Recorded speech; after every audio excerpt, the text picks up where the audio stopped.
لله رب العالمين والصلاة والسلام على سيدنا محمد سيد الأولين والآخرين وعلى آله وأصحابه أجمعين. أما بعد فأعوذ بالله من الشيطان الرجيم. بسم الله الرحمن الرحيم. وقال ربكم ادعوني أستجب لكم. وقال تعالى ولله الأسماء الحسنى فادعوه بها. سبحان ربك رب العزة عما يصفون وسلام على المرسلين والحمد لله رب العالمين. اللهم صل على سيدنا محمد وعلى آل سيدنا محمد وبارك وسلم.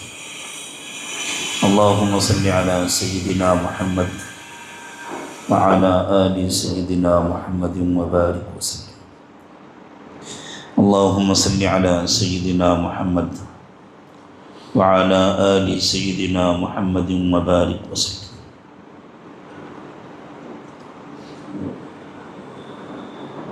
اللہ تعالیٰ نے یہ حکم دیا ہے کہ مجھ سے مانگو میں دوں گا، مجھ سے دعا کرو میں قبول کروں گا. اسی طرح فرمایا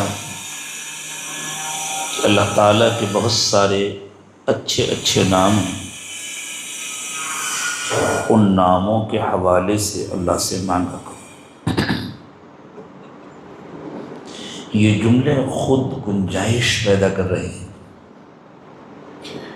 کہ دعاؤں کا سلسلہ بہت محدود نہیں ہے کہ چند جملے ہوں، چند دعائیں ہوں، بس انسان وہی مانگ سکے. اپنی ضرورت کے اعتبار سے، موقع کی مناسبت سے اللہ تعالیٰ نے اور اللہ کے نبی صلی اللہ علیہ وسلم نے جو تعلیمات دی ہیں، جو ہدایات دی ہیں، ان کی روشنی میں دعائیں مانگی. پھر حضور اکرم صلی اللہ علیہ وسلم نے جو دعائیں سکھائی ہیں اپنی امت کو، وہ دو قسم کی. بعض دعائیں وہ ہیں جو اللہ کے نبی صلی اللہ علیہ وسلم نے اپنی حیات طیبہ میں صحابہ کرام کو سکھائی، اور بعض دعائیں وہ ہیں جو اللہ کے نبی صلی اللہ علیہ وسلم نے اپنے وصال کے بعد مختلف موقعوں پر اپنے مخصوص امتیوں کو مخصوص حالات میں خود خواب میں آ کر سکھایا. وہ بھی حضور اکرم صلی اللہ علیہ وسلم کی سکھائی ہوئی دعا ہے. مثلا درود پاک کا ایک صیغہ ہے درود تنجینا. اس کو تنجینا بھی پڑھ سکتے ہیں، تنجینا بھی پڑھ سکتے ہیں، دونوں کی گنجائش. یہ صیغہ جو طویل ہے اور ہمارے یہاں پڑھا بھی جاتا ہے الحمدللہ.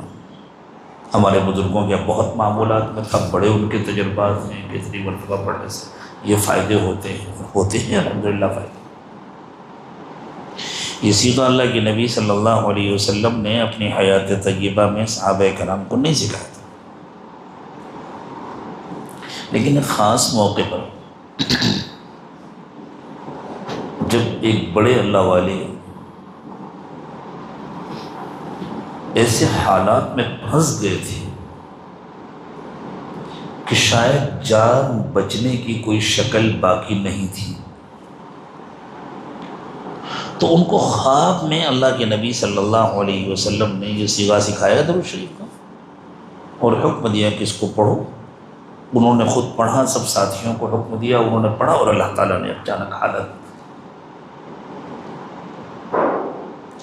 بالکل اسی طرح حضرت امام شاذلی رحمۃ اللہ علیہ پر ایسے حالات آئے تھے. انہوں نے حج کے لیے جانے کا ارادہ کیا تھا، اور وہ ارادہ بھی غیبی بشارت پر تھا. جہاز کرائے پر لے لیا، اس زمانے میں بادبانی جہاز ہوتے تھے، پردے لگے ہوتے تھے بڑے بڑے، جن پر ہوا کا دباؤ پڑتا تھا اور اس سے وہ چلتے تھے۔ غیر مسلم کا جہاز تھا، وہ کرائے پر لیا گیا، ہوا مخالف سمت میں چل رہی تھی۔ مصر سے جدہ جانا تھا ان حضرات کو، تو ملاح نے منع کیا کہ ہم پردے نہیں کھول سکتے، بادبان نہیں کھول سکتے، وہ جو اوپر کے جو پردے ہوتے ہیں ان کو اردو میں بادبان کہتے ہیں، ہم بادبان نہیں کھول سکتے ورنہ جہاز لوٹ کر کے پھر قاہرہ پہنچ جائے گا۔ وقت گزرتا جا رہا تھا، اس کی امید نہیں بچی تھی کہ حج تک یہ حضرات پہنچ سکیں۔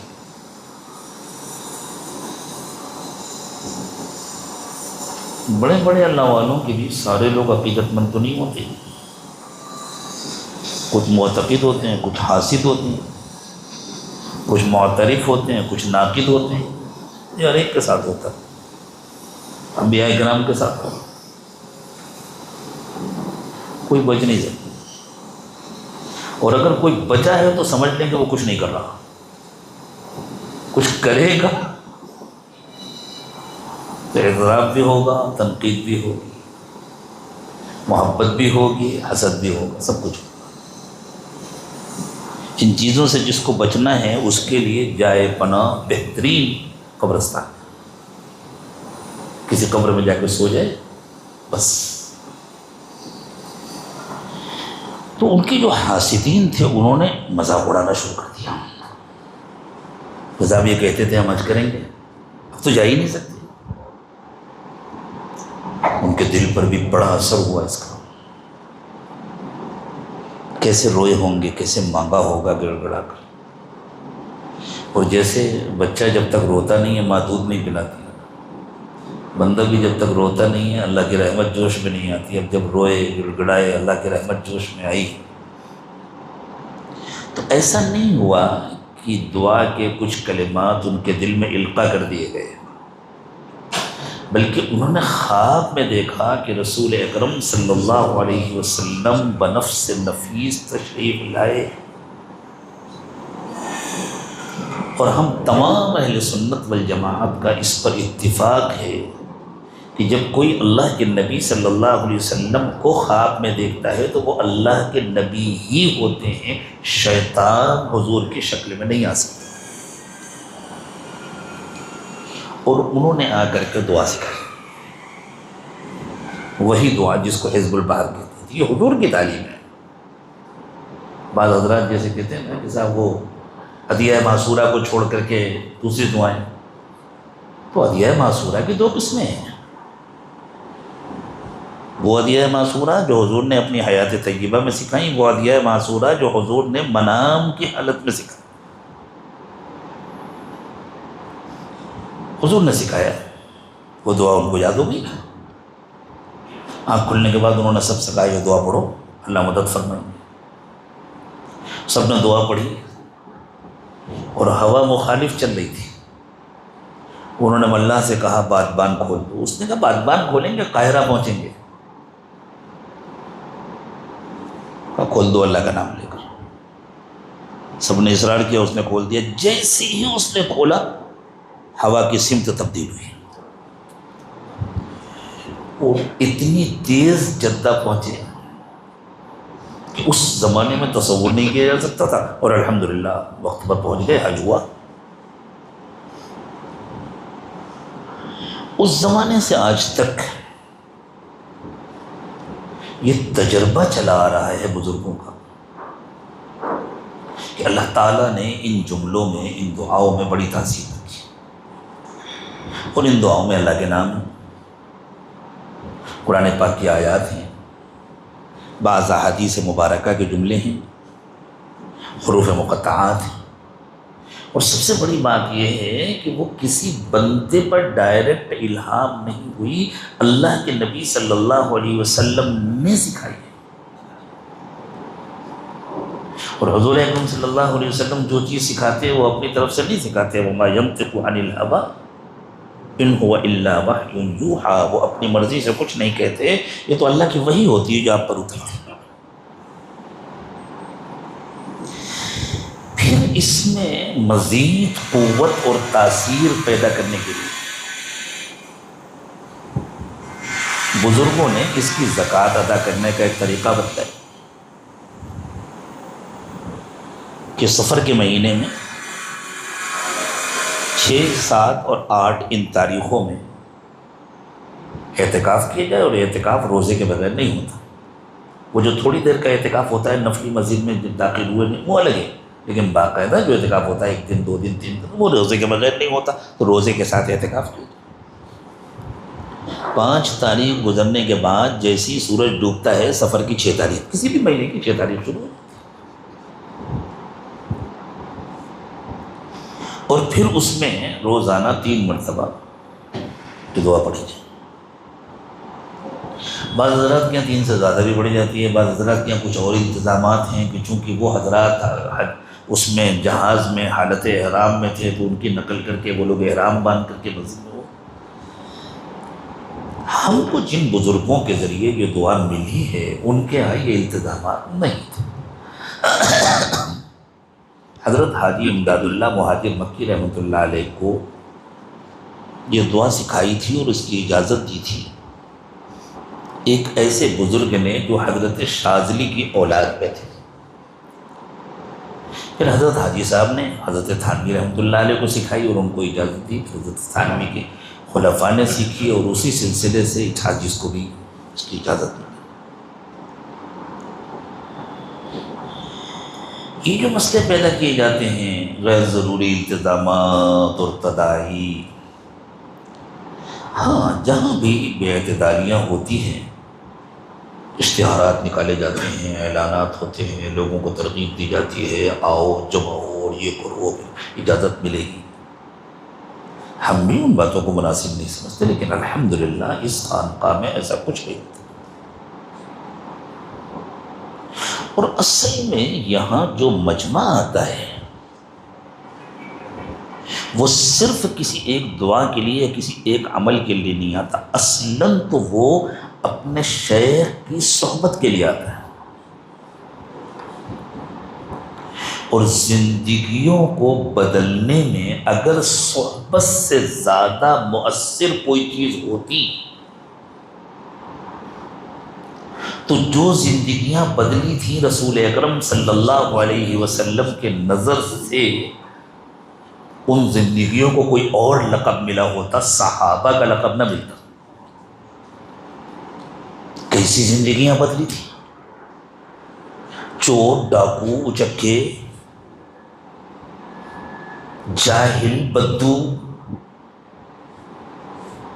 دنیا کے امام بن گئے،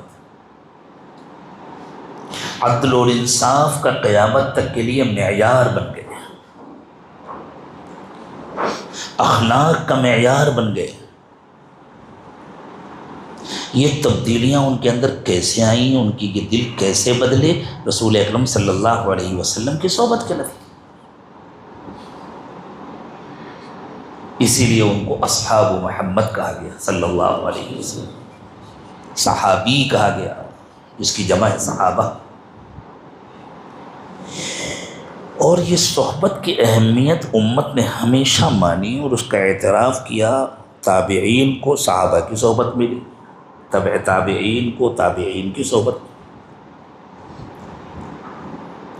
اس نعمت کا دوسرا کوئی بدل نہیں، صرف کتابیں پڑھ لینے سے، اپنے طور پر عبادتیں کر لینے سے دل میں وہ تبدیلی نہیں آتی۔ یہ تجربہ ہے جو صحبت کے ذریعے تھا۔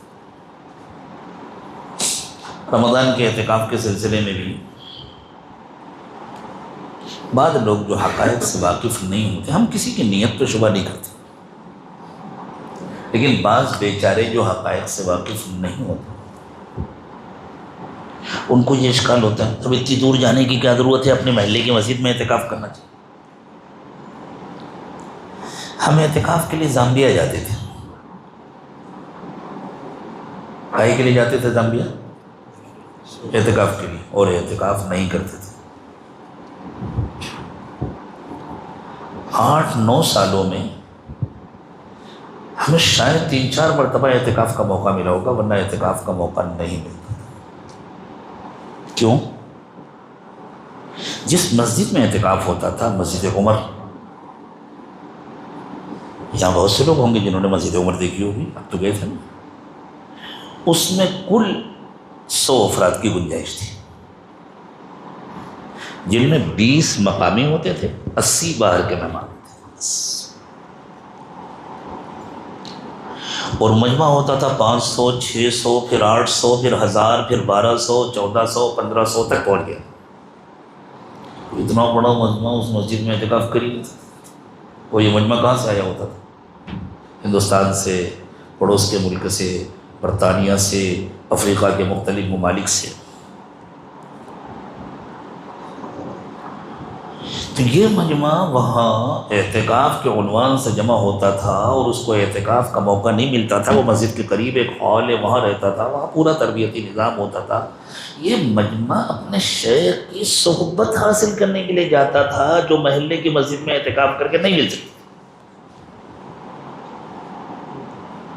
تو یہاں بھی جو مجمع آتا ہے، اللہ کا شکر ہے، یہاں اللہ تعالیٰ نے فضل فرمایا، گنجائش ہے، اس لیے جتنے آتے ہیں سب اعتکاف کرتے ہیں، یا بعض کے پاس اعتکاف کی گنجائش نہیں ہوتی، وہ نفل میں آتے ہیں، لیکن ان کا مقصد صحبت شیخ ہے۔ پہلے زمانے میں لوگوں کے پاس وقت کافی ہوتا تھا، 4-4 مہینے، 1-1 سال، 5-5 سال اپنے مشائخ کے پاس جا کر خانقاہوں میں گزارتے تھے۔ حضرت مولانا مناظر احسن گیلانی رحمۃ اللہ، جو تو شیخ الہند کے شاعر، حضرت مولانا محمد قاسم نانوتوی رحمۃ اللہ علیہ کے بھی شاعر، بہت بڑے عالم تھے، بہت بڑے علامہ تھے۔ حیدرآباد میں جامعہ عثمانیہ کے وہ شعبے کے صدر تھے، بہت غیر معمولی ان کی تصنیفات، بڑا البیلا انداز تحقیق ہے، اور جب کسی موضوع پہ وہ قلم اٹھاتے ہیں تو ایسا لگتا ہے کہ ان کے قلم سے علم کا آبشار جاری ہے۔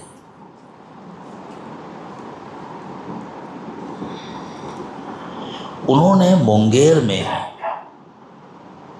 حضرت مولانا محمد علی مونگیری رحمۃ اللہ علیہ کی خانقاہ میں پورا سال گزارا تھا۔ اتنی بڑی شخصیت، پورا سال گزارا تھا اپنی تربیت کی۔ اس وقت جو لوگوں کی مصروفیات ہیں اور جو ہمہ ہمی ہیں، کتنے لوگ ایسے ہوں گے، تو کوشش یہ کی جاتی ہے کہ کچھ دنوں میں ایسے مواقع آتے رہے جن میں لوگ آ کر اپنے شیخ کے ساتھ کچھ وقت گزاریں۔ ہم نے سفر کے ان 3 دنوں کا انتخاب بھی اسی لیے کیا ہے، اسی لیے ہمارے الحمدللہ پورے ملک میں سالکین کی اتنی بڑی تعداد ہے کہ ہم ان سب کو نہیں جمع کر سکتے، تو تدائی کا تو سوال ہی نہیں پیدا ہوتا، وہ کس کو بلائے، یہاں کوئی اشتہار نہیں دیا جاتا۔ یہاں جو اعلانات ہوتے ہیں وہ انتظام کے لیے ہوتے ہیں۔ آج بھی میں نے مدرسہ شاہ ولی اللہ میں وہاں کے اساتذہ اور وہاں کے مفتیان کرام کے درمیان بات کہی کہ ہمارے ہاں تو تدائی تو بہت دور کی بات ہے، ہمیں تو پابندیاں لگانی پڑتی ہیں، روکنا پڑتا ہے، معذرت کرنی پڑتی ہے، اور جو اشتہارات ہوتے ہیں وہ بلانے کے لیے نہیں ہوتے، وہ انتظام کے لیے ہوتے ہیں۔ تو اصل میں اس اجتماع کا مقصد صحبت شیخ ہے، اور اس کے ساتھ ساتھ بزرگوں کے طریقے کے مطابق روزہ اور اعتکاف کے ساتھ حضور البار کی زکوٰۃ بھی ادا ہو۔ دنیا میں اس وقت فتنے اتنے زیادہ ہیں، جس کو دیکھو جس کو پریشان ہے، کسی نے جادو کر دیا، جنات آ گیا ہے، کوئی ذہنی الجھن ہے تو سب جنات ہے، اپنی بدعمالیوں کے نتیجے میں کوئی سزا مل رہی ہے تو جادو کر دیا۔ کون کسی کی روزی باندھ سکتا ہے، کون کسی کے ساتھ کچھ کر سکتا ہے۔ یہاں سے کوشش یہ کی جاتی ہے کہ بندے اللہ سے مانگنا سیکھیں۔ اسی لیے اس عاجز نے جو دعاؤں کی چھوٹی سی کتاب مرتب کی ہے، اس کا نام ہی ہے اللہ سے مانگو، تاکہ کتاب ہاتھ میں لیتی ہی یہ ذہن بنے ہمیں جو مانگنا ہے اللہ سے مانگنا۔ اور اللہ نے حکم دیا ہے ادعونی استجب لکم، مجھ سے مانگو میں پورا کروں۔ بہت ساری باتیں ایسی ہوتی ہیں جن کا تعلق نفسیاتی طور پر انسان کے یقین سے ہوتا ہے۔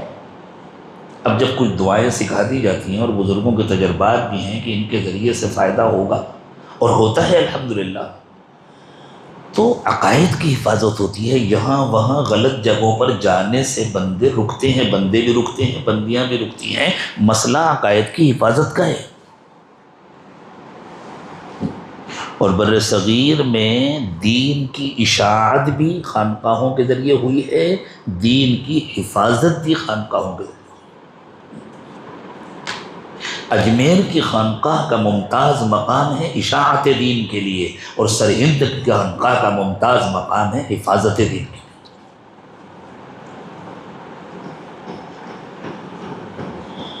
آج ہی میں نے مدرسہ شاہ ولی اللہ میں یہ بات ذکر کی، وہاں کے علماء کو حیرت ہوئی، ان کو معلوم نہیں تھا۔ میں نے کہا حضرت مولانا محمد علی منگیری رحمۃ اللہ علیہ منگیر کے نہیں تھے، وہ ہماری طرح کانپور کے تھے۔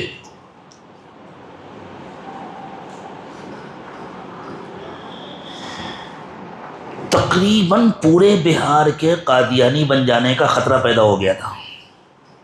اسی زبردست محنت قادیانیوں کی اور عیسائیوں کی تھی۔ ایک طرف عیسائیت کا سیلاب تھا، ایک طرف قادیانیت کا سیلاب تھا۔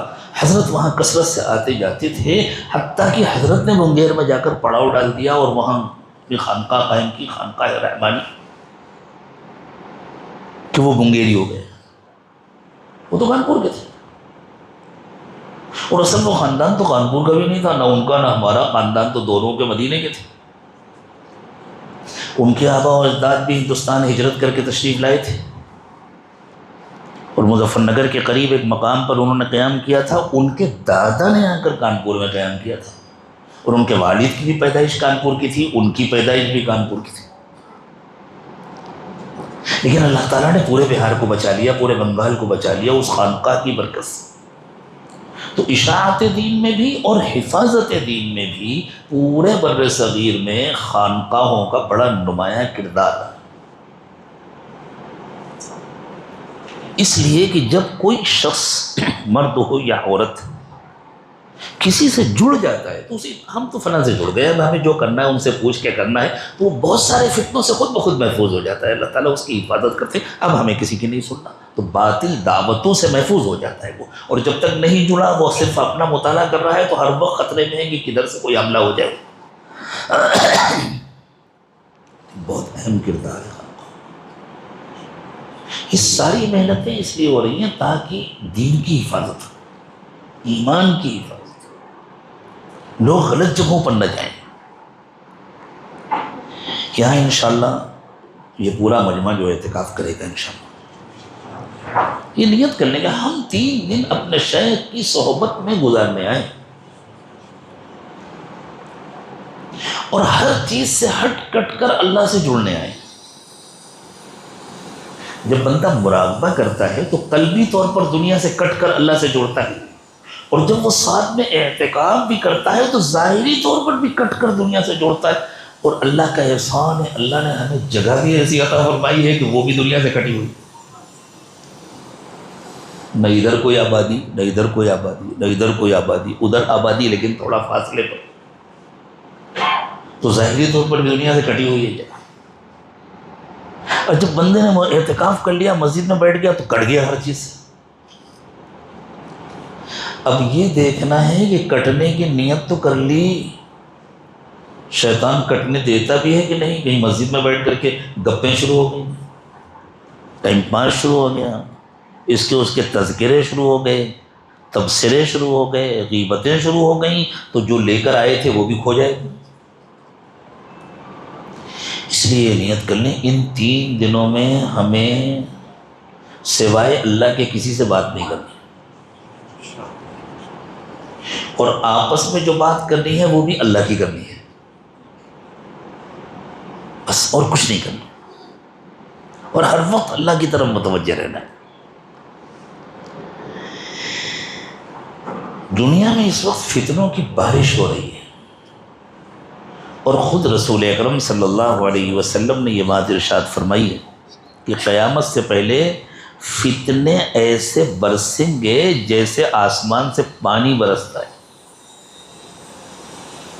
اور آگے آنے والے وقت میں کیا ہوگا وہ تو اللہ کو معلوم ہے، لیکن آج بھی ایسے ہی لگ رہا ہے جیسے فتنے اتنے برس رہے ہیں۔ حضور اکرم صلی اللہ علیہ وسلم نے فرمایا کہ اس دنیا میں عدل کے قیام سے پہلے دنیا ظلم سے بھر جائے گی۔ عدل کا قیام کب ہوگا وہ تو اللہ کو معلوم ہے، لیکن دنیا ظلم سے کیسی بھری ہوئی ہے اس کو بتلانے کی ضرورت ہے۔ تو ہمارا سہارا کون ہے؟ اللہ کے سوا ہمارا کوئی سہارا نہیں، اور اللہ سے ہم کو جوڑنے والا کون ہے؟ حضرت محمد صلی اللہ علیہ وسلم۔ تو ہمیں دعاؤں کا اہتمام کرنا ہے، اور خاص طور سے ان 3 دنوں میں اپنے آپ کو خوب اللہ سے جوڑنا ہے، اور اپنے لیے اور پوری امت کے لیے اور پوری مظلوم انسانیت کے لیے خوب اچھی طرح یاد رکھیے، صرف مسلمان ہی مظلوم نہیں ہے، خود ہمارے ملک کے اندر اللہ اکبر کروڑوں کی تعداد ہے جو بے انتہا مظلوم ہیں، ظلم سہتے سہتے ہزاروں سال گزر گئے۔ وہ بھی تو ہمارے بھائی ہیں، وہ بھی تو ہماری بہنیں ہیں، اللہ تعالیٰ سب کی ظلم سے حفاظت فرمائے۔ اس لیے انشاءاللہ روزانہ درود ناریہ کا بھی ختم ہوگا۔ درود ناریہ کی ختم کی تعداد کتنی ہے؟ 4444، اور معتکفین کی تعداد کتنی ہے انشاءاللہ؟ 550، چلے 500 سے اوپر۔ اگر سب لوگ 15 مرتبہ بھی پڑھیں گے تو 4444 ہو جائے گا، تھوڑی دیر میں ختم ہو جائے گا۔ ہم احتیاطاً 20 بار پڑھ لیں اور پھر دعا کریں۔ خیر معمولی فوائد ہیں درود ناریہ کے، خیر معمولی۔ اسی طرح یہ ہمارے بزرگوں کا تجربہ ہے، قرآن پاک کی سورتوں کے سلسلے میں بزرگوں کے بہت سارے تجربات ہیں، فلاں سورت سے یہ فائدہ ہوتا ہے، فلاں سورت سے یہ فائدہ ہوتا ہے، اور ضروری نہیں ہے کہ ہر فائدہ منسوخ بھی ہو۔ قرآن کو اللہ نے شفا بنایا ہے، تمام مسائل کا علاج ہے۔ رمضان المبارک کے اعتکاف میں یہ عاجز اپنے حجرے سے نکل کر استنجا کے لیے جا رہا تھا۔ ایک نوجوان جو اس وقت موجود ہیں یہاں، ان کے گردے کے درد شروع ہو گیا، پتھری کا بہت شدید، اور بڑی پتھری تھی۔ عموماً اتنی بڑی پتھری ٹوٹے بغیر نکلتی نہیں ہے، آپریشن ہی کرنا پڑتا۔ میں نکلا اور تیاری ہو رہی تھی کہ ان کو لے کر کسی اسپتال میں بھرتی کیا ہے۔ مغرب کے بعد کا غالباً وقت تھا، تو بعض احباب نے کہا کہ ان کو بہت شدید درد ہو رہا ہے، بھیونڈی کے ہیں وہ، بہت شدید درد ہو رہا ہے پتھری کا، کچھ دم کر دیجیے۔ تو چونکہ مغرب کے بعد کا وقت تھا، پانی تو پی سکتے تھے وہ رمضان، تو میں نے سورہ فاتحہ پڑھا، اور بس اللہ نے اسی وقت دل میں ایک آیت ڈالی۔ اس سے پہلے نہ کہیں پڑھا تھا، نہ کسی سے سنا تھا کہ پتھری کے لیے یہ آیت پڑھی جائے۔ وَيَسْأَلُونَكَ عَنِ الْجِبَالِ فَقُلْ يَنْسِفُهَا رَبِّي نَسْفًا فَيَذَرُهَا قَاعًا صَفْصَفًا لَا تَرَىٰ فِيهَا عِوَجًا وَلَا أَمْتًا۔ اے نبی صلی اللہ علیہ وسلم، لوگ آپ سے پہاڑوں کے بارے میں پوچھتے ہیں کہ ان پہاڑوں کا کیا ہوگا، آپ بتلا دیجئے ان پہاڑوں کو تو اللہ ریزہ ریزہ کر دیں گے، اور پھر ان کو ایسا صاف کر دیں گے کہ میدان بالکل صاف اور برابر ہو جائے گا۔ جو اللہ پہاڑوں کو ریزہ ریزہ کر دیں گے، اس اللہ کی قدرت کے لیے ایک پتھری کو ریزہ ریزہ کر دینا اور نکال دینا اور گردے کو بالکل صاف کر دینا کیا مشکل ہے؟ یہ پڑھ کے پورے یقین کے ساتھ میں نے دم کیا، پانی پر دم کر کے دیا، میں نے کہا لو یہ پانی پیو اور میں جا رہا ہوں، اور نکل جائے گی انشاءاللہ۔ آپ یقین مانیے یہ عاجز استنجا اور وضو سے فارغ ہو کر اپنے حجرے میں پہنچا، اس سے پہلے وہ نکل چکی اور پوری نکل گئی ایک ساتھ ٹوٹے بغیر۔ ڈاکٹروں کو بتلایا تو ان کو حیرت ہوئی کہ بھائی ایسا تو ہوتا نہیں۔ ابھی کاہے کی تاثیر ہے؟ قرآن کی تاثیر ہے نا۔ پھر ایک اور صاحب کو ایسی تکلیف ہوئی، انہوں نے کسی سے کہا کہ وہ حضرت نے کچھ دعا پڑھی تھی رمضان میں، تو میں نے کہا بھائی کسی سے سنا تو نہیں تھا، لیکن ہاں قرآن کی یہ آیت پڑھی تھی، ان سے بھی کہہ دو یہ پڑھیں۔ انہوں نے پڑھا، ان کو بھی فائدہ ہوا، ہو گیا نا تجربہ، اب اور بھی کسی کو بتلا دیا رہے گا۔ یہ ہمیں تو جو کچھ ملا وہ بزرگوں کے صدقے میں ملا، لیکن ہمارے بڑوں اور بزرگوں کے اس قسم کے تجربات ہیں، اللہ تعالیٰ دل میں ڈالتے ہیں، اور یہ قرآن پاک کے وہ فوائد ہیں جو قیامت تک کبھی ختم ہونے والے نہیں۔ حزب البحر کے سورہ تغابن کے سلسلے میں ایسے غیر معمولی تجربات ہیں، ایسے غیر معمولی تجربات ہیں بیماریوں کے لیے، پریشانیوں کے لیے کہ اللہ اکبر، عقل حیران ہوتی ہے۔ ایک بڑے عالم تھے ہمارے پڑوس کے ملک کے، اللہ ان کی قبر کو جنت کی کیاری بنائے۔ انہوں نے اپنا واقعہ سنایا کہ ان کے خلاف کوئی کیس تھا، اور جب بھی وہ کورٹ میں جاتے تھے تو جج ان کو برا بھلا کہتا، وہ مولویوں سے نفرت کرنے والے آزاد خیال لوگ، وہ بیچارے سنتے تھے کیا کریں بھائی، وہ جج ہے۔ کہتے ہیں کافی دن ہو گئے تو مجھے خیال آیا کہ کیا نہ سمجھیے مجھے سورہ تغابن پڑھنا چاہیے۔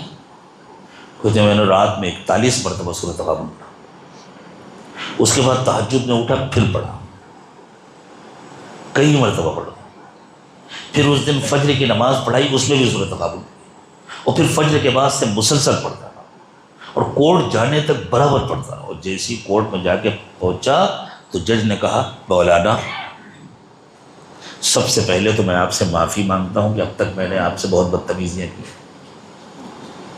اللہ کے واسطے آپ مجھے معاف کر دیں، اور آج میں فیصلہ سناؤں گا اور فیصلہ آپ کے حق میں ہے۔ اور یہ کہہ کہ اس نے فیصلہ سنایا اور اپنے پیشکار سے کہا بس آج میں کوئی اور مقدمہ نہیں سنوں گا، اور اپنے کیبن میں کیا حضرت کو وہاں دیکھ بلایا، کہا حضرت میرے ساتھ چائے پیجیے، اور میں نے آپ کی شان میں اب تک جو گستاخیاں کی ہیں ان کے لیے میں اور کچھ نہیں کر سکتا، میں اپنی گاڑی خود ڈرائیو کر کے آپ کو آپ کی مسجد تک چھوڑ کر آؤں گا، اور جا کے چھوڑ کر۔ وہ جو گالیاں دیا کرتا، وہ جو برا بھلا کہتا تھا، کیس بھی ختم ہوا۔ یہ ایک واقعہ میں نے آپ کو سنایا۔ بعض بزرگوں نے یہ لکھا ہے کہ اگر کوئی شخص 3 دن روزہ رکھ کر کے، اس میں اعتکاف کا تذکرہ نہیں ہے، لیکن روزہ رکھ کر کے اگر کوئی 3 دن روز آنا 101 مرتبہ سورہ تغابن پڑھ لے تو اس کی قوت بہت بڑھ جاتی ہے، لیکن یہ زندگی میں 1 مرتبہ کرنے کا عمل ہے۔ تو یہاں اچھی خاصی تعداد ان لوگوں کی ہے جو 1 مرتبہ 101 مرتبہ پڑھ چکے۔ تو اب یہاں اہتمام اس کا ہوگا انشاءاللہ کہ روزانہ ہر فرد کو 41 مرتبہ سورہ تغابن پڑھنا۔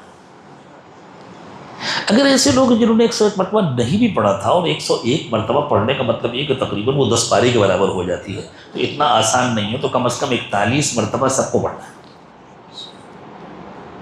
اور اللہ سے دعا کرنا ہے کہ اللہ ہمارے سارے مسائل حل کرے۔ اس کے علاوہ جو وقت ملے گا تلاوت کرنا ہے، مراقبہ کرنا ہے، زیادہ بیانات نہیں ہوں گے، اور کچھ نہیں کرنا، انفرادی طور پر اعمال میں لگے رہنا۔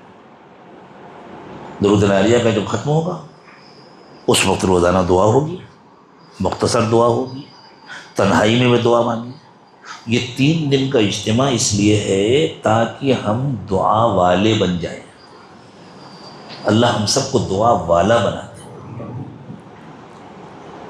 اور ساری دنیا کے جتنے مظلوم ہیں ان سب کے لیے، ہمارے ملک میں جتنے مظلوم ہیں ان سب کے لیے، صرف اپنے لیے یا صرف اپنے خاندان کے لیے یا صرف اپنی قوم کے لیے نہیں، سب کے لیے مانگنا ہے۔ تمام انسان ہمارے بہن بھائی ہیں، سب کے لیے دعائیں مانگیں گے۔ اللہ سب کی حفاظت فرمائیے، سب کی مدد فرمائیے، سب کے مسائل حل فرمائیے، دنیا کی تکلیفوں سے بھی بچا دیجئے، آخرت کی تکلیفوں سے بھی بچا دیجئے، دنیا کی بھوک کے جہنم سے بھی بچا دیجئے، آخرت کی جہنم سے بھی بچا دیجئے، بیماریوں سے بھی بچا دیجئے۔ گھر میں کوئی بیمار ہو تجربہ کر کے دیکھیں، 41 مرتبہ سورۃ تغابن پڑھیں، چاہے کئی لوگ مل کر کے پڑھیں اور دم کریں، اور اس کے بعد روزانہ 1 بار یا 3 بار یا 7 بار پڑھیں، دم کریں، ایسا فائدہ ہوتا ہے، اللہ اکبر۔ ہم نے 10 مرتبہ تجربہ کیا۔ تو اس 3 دن کے اجتماع کا مقصد اللہ سے جڑنا ہے۔ جی ہاں، اللہ سے جڑنا ہے۔ حزب البحر روزانہ 3 مرتبہ پڑھنا ہے۔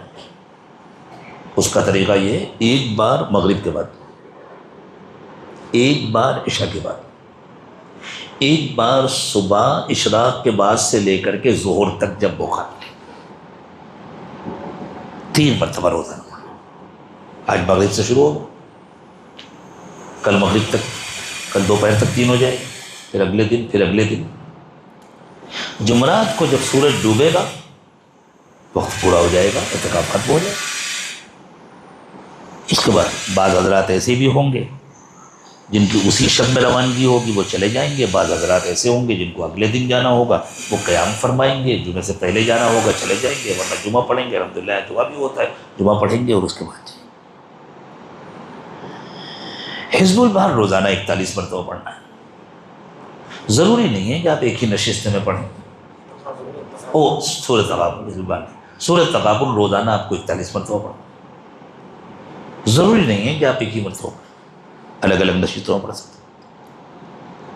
اب اگر کسی کے ذہن میں آئے بس آپ یہ تعداد کے تعین کے ساتھ تاکید کیوں ہے، تو یہ تاکید شریعت کی طرف سے نہیں ہے، یہ تاکید تربیت کے لیے۔ دیکھیں جیسے مدارس میں ایک نصاب ہوتا ہے نا، فلاں کتاب پڑھنی ہے، فلاں کتاب پڑھنی ہے۔ بھائی کس حدیث میں ہے کہ نحوے کے لیے فلاں فلاں کتابیں پڑھنی ہیں، صرف کے لیے فلاں فلاں کتابیں پڑھنی؟ ایک نظام ہے، کبھی بڑے اس نظام میں تبدیلی بھی کر دیتے ہیں۔ ایک نصاب ہے، تو ہر کام کی ایک ترتیب ہوتی ہے، ایک نظام ہوتا ہے، ایک نصاب ہوتا ہے جو متعین کیا جاتا ہے۔ تو خانقاہوں میں بھی تربیت کے لیے ایک نصاب ہوتا ہے۔ حضور اکرم صلی اللہ علیہ وسلم نے صحابہ کرام کو دین سکھایا۔ اب آپ دیکھیں صحابہ کے الگ الگ مزاج تھے۔ بعض حضرات ایسے تھے جو ہفتے میں 1 مرتبہ مجلس کرتے تھے بس، اور کہتے تھے نہیں روز روز مجلس کرنے سے ناقدری پیدا ہو جائے گی۔ بعض ایسے تھے جو روز بیٹھ کے سکھاتے تھے، اس کی بھی گنجائش ہے، اس کی بھی گنجائش ہے۔ کسی نے اپنے شاگردوں کے ساتھ یہ معاملہ کیا، کسی نے اپنے شاگردوں کے ساتھ یہ معاملہ۔ اسی طرح جو مربی ہوتے ہیں وہ جو مناسب سمجھتے ہیں ویسی تربیت کرتے ہیں، بس یہ کہ جو کر رہے ہیں وہ حدود شریعت کے اندر ہونا چاہیے اور اللہ کے لیے ہونا چاہیے، اخلاص کے ساتھ ہونا چاہیے۔ اللہ تعالیٰ سب کو پابندی کرنے کی توفیق عطا فرمائے، وقت کے ضائع ہونے سے اللہ ہم سب کی حفاظت فرمائے۔ اور بس یوں سمجھ لیں کہ جیسے تقریباً ہر مہینے 3 دن کا تو اجتماع ہوتا ہی ہے، بلکہ ہمارا دل چاہتا ہے کہ یہ مکمل 3 دن کا جو اجتماع ہے، سال میں اور ایک آدھ موقع پر ہم مکمل 3 دن کا اجتماع کیا کریں، تاکہ جو لوگ دور سے بھی آنا چاہتے ہیں وہ آ کر کے باقاعدہ صحبت میں آئیں۔ چونکہ ہمارے پاس ملک میں کسی اور جگہ اتنی سہولت نہیں ہے کہ وہاں ہم اس طرح پورے ملک سے لوگوں کو 3 دن کے لیے جمع کر سکیں۔ یہاں اللہ تعالیٰ نے سہولت دی ہے، ورنہ کوئی ضروری نہیں تھا کہ ہم یہیں بلاتے، کہ یہاں اور بھی کرتے۔ تو مقصد صحبت شیخ ہے۔ تو اب یہ بات ذہن میں رکھیں کہ یہ اصل حزب البحر کے اعتکاف کا اجتماع نہیں ہے۔ حزب البحر کا اعتکاف بھی اس میں شامل ہے، اصل یہ 3 دن کا تربیتی اجتماع ہے، جس میں ہم کو دعا سیکھنی ہے، دعا والا بننا ہے۔ اللہ تعالیٰ ہماری دعاؤں میں اثر پیدا کرتا ہے جب زبان سے جھوٹ نکلنا بند ہو جاتا ہے، اور جب زندگی گناہوں سے خالی ہو جاتی ہے تو دعاؤں میں اثر پیدا ہو جاتا ہے، پھر اس زبان سے نکلی ہوئی کوئی دعا اللہ تعالیٰ کے ہاں رد نہیں ہوتی۔ تو ہم اس کی بھی کوشش کریں کہ ہمارے لقمے بالکل حلال و پاکیزہ ہوں، ہماری نگاہیں پاکیزہ ہوں، ہماری زبان ہمیشہ سچ بولتی ہو، ہم اپنے کانوں کی بھی حفاظت کریں، ہم اپنے خیالات کی بھی حفاظت کریں، ہم اپنی شرمگاہ کی بھی حفاظت کریں، تو پھر اللہ کی رحمت سے امید ہے کہ اللہ ہمیں دعا والا بنا دے گا۔ کتنے منٹ باقی ہیں مغرب میں؟ جی ایک چھوٹا سا واقعہ سنا دیتا ہوں۔ مانچسٹر میں، برطانیہ کا ایک شہر ہے مانچسٹر، وہاں ہم چند علماء کے ساتھ بیٹھے تھے، تو ان حضرات نے تذکرہ کیا کہ ایک مرتبہ یہاں حضرت مولانا سید ابو الحسن علی ندوی رحمۃ اللہ علیہ تشریف لائے تھے، اور اس ملک کے حالات اور اس ملک کی ظلمتوں کا تذکرہ ہو رہا تھا۔ حضرت رحمۃ اللہ علیہ نے فرمایا کہ بھائی یہاں کی ظلمتیں تو اتنی شدید ہیں کہ ان کے مقابلے کے لیے تو حضرت اجمیری جیسا کوئی بندہ چاہیے، حضرت خواجہ اجمیری رحمۃ اللہ علیہ۔ تو میں نے کہا حضرت رحمۃ اللہ علیہ کی بات بالکل درست ہے سراخوں پر، لیکن اب ہم حضرت اجمیری جیسا بندہ کہاں سے لائیں، اور بہرحال کام تو کرنا ہے۔ پھر ہم نے کہا مولانا ایک بات سمجھیں، اب LED کا زمانہ ہے، پہلے کیا ہوتا تھا ایک بلب لگائے، ایک ٹیوب لگائے، LED میں چھوٹے چھوٹے چھوٹے چھوٹے سینکڑوں بلب ہوتے ہیں، وہ سب مل کے جب جلتے ہیں تو کیسی روشنی ہوتی ہے اور کیسی تاریکی غائب ہوتی ہے۔ تو بھائی حضرت اجمیری جیسا ایک بندہ تیار کرنا تو ہمارے لیے آسان نہیں ہے، لیکن LED کے بلب جیسے چھوٹے چھوٹے سینکڑوں ہزاروں تو ہم تیار کر سکتے ہیں۔ ہماری محنت تو اس لیے کہ ایسے سینکڑوں اور ہزاروں ہر علاقے میں تیار ہو جائے تو انشاءاللہ علاقوں کی ظلمت چھٹے گی۔ یہ مجمع اسی لیے جمع کیے جاتے ہیں، یہ صحبت شیخ اور معمولات کی پابندی اسی لیے ہوتی ہے، ہم سب کے دل روشن ہو جائیں، چاہے اس میں اتنی روشنی ایک LED کے ایک بلب کو جلائیے تو پتہ بھی نہیں چلے گا، چاہے اس میں بہت زیادہ روشنی ہو، لیکن وہ روشن ہو جائے اور سب مل کر ہر علاقے میں روشن ہو، انشاءاللہ ظلمتیں چھٹیں گی۔ اس لیے کہ ہم اتنا ہی کر سکتے ہیں جتنا ہمارے بس میں ہے، اور لا یکلف اللہ نفسا الا وسعها، طاقت سے زیادہ اللہ تعالیٰ کسی کو ذمہ دار بھی نہیں بناتے۔ تو بنیں گے نا انشاءاللہ LED کے بلب۔ اللہ ہم سب کے دلوں کو روشن کر دے، چمکا دے، اللہ ہماری تاریکیاں بھی دور فرما دے، اور اللہ ہمیں استعمال فرما کر ساری دنیا کی تاریکیاں دور فرما دے۔ وآخر دعوانا ان الحمد للہ رب العالمین۔